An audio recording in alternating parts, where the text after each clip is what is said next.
Okay, so y'all, I want to talk about seasons. It's very important to honor the season that you are in.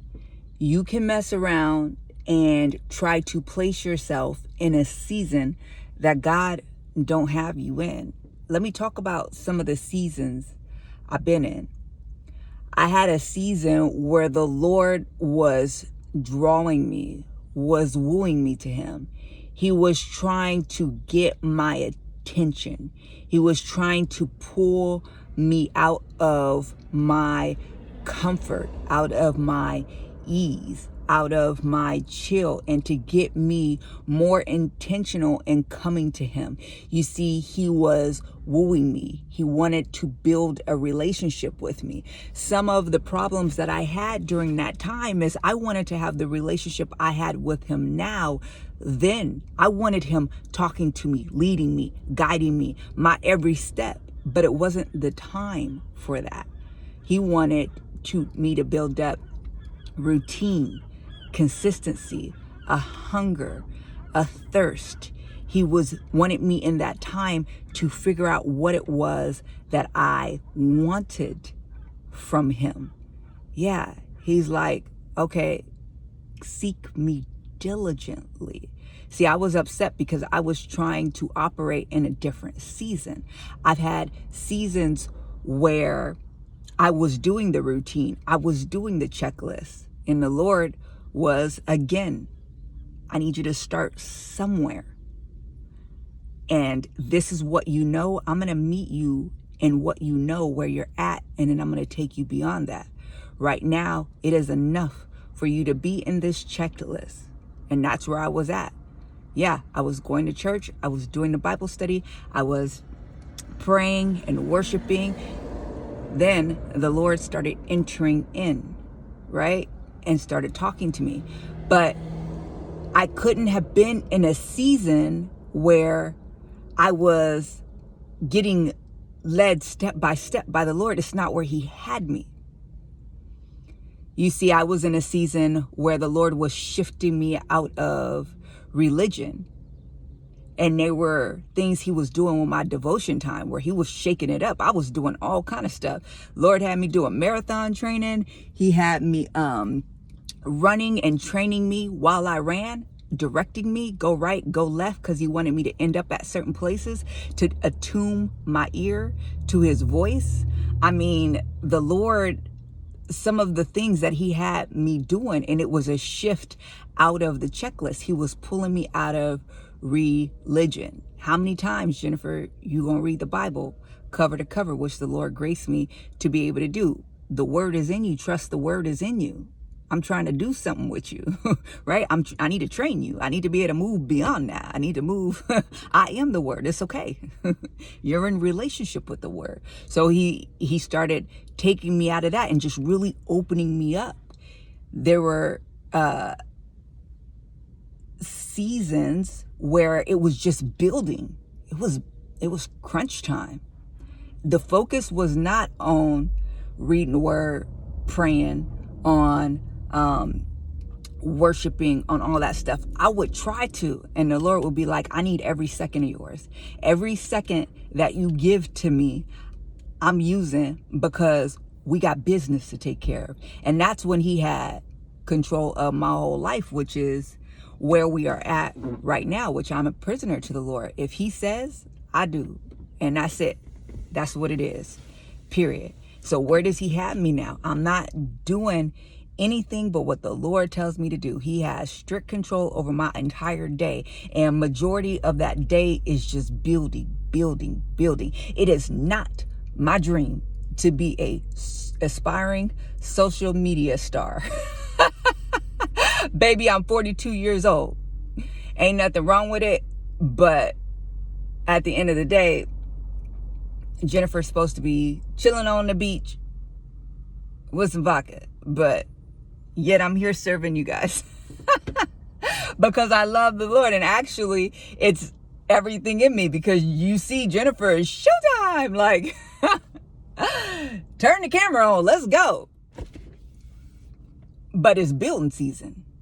So I do love it. I like it.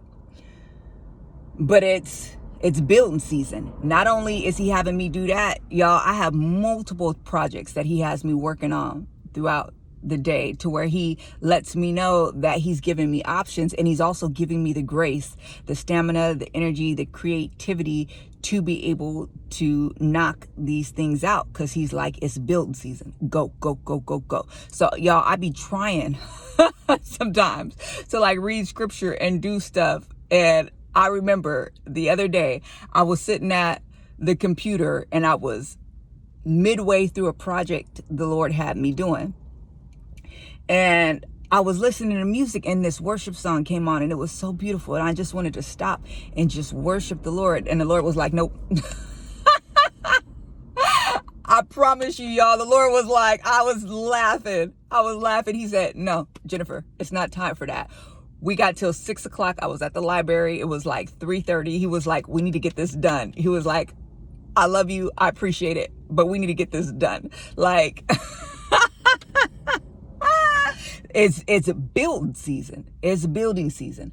Sometimes it's a season of you losing your life and you're getting stripped. You're getting stripped from everything. Sometimes it's just a training season, a processing season where he's processing you. Sometimes it's a gaining your life, right? Where he is establishing your identity. You're actually living and operating in your identity. He's introducing your spiritual gifts to you, and you're actually operating in them. So all of those things that you went through while losing your life, you are now actively working in full time as you are gaining your life. So I want to talk about these seasons, because I don't want you to look at another Christian and say, this is what they're doing.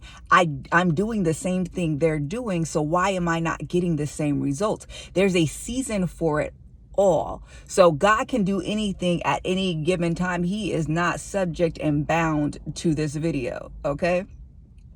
However, it is all his prerogative. It is all in the Lord's timing. There is a set time for things to occur in your life. So you're trying to make things happen. You're trying to force these things to happen, and it's just simply not time. You need to take a step back and talk to the Father about those things and make sure you're in alignment with him. You are following after him, and that's all that matters. So I want you to define success as not operating in ministry, having a certain level in ministry, having a certain status in life or in ministry, or having a great job, a great business, a great career, having money, having a great family. I don't want you to define success by that way. Success is following God.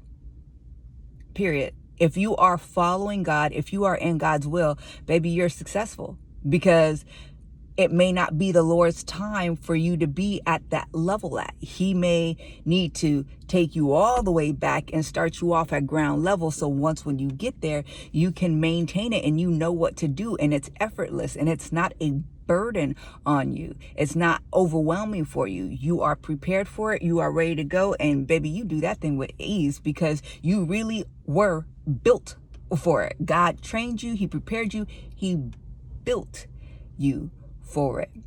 So what if you can't hear the Father's voice because you're like, well, success is following him? Well, seeking the Lord, diligently seeking the Lord is your measure of success then. What are you doing? Okay, well, I'm trying everything that I can. Well, you can't do nothing else but everything you can. It's okay. And know that the devil will work to try to make you feel guilty and try to make you feel like, because you're not spending, 20 hours with the Lord, that you're not a good Christian. Well, you wouldn't tell somebody to go spend 20 hours at the gym that's just starting out. You would be like, well, start with 20 minutes a day and work your way up. So whatever you're doing, I want you to understand that there are seasons for everything. Everything is not for everybody all the time. God has a specific plan and a unique purpose for you, and a unique timeline to get you to his unique plan for you. Just be patient and, again, diligently seek God. He'll meet you there.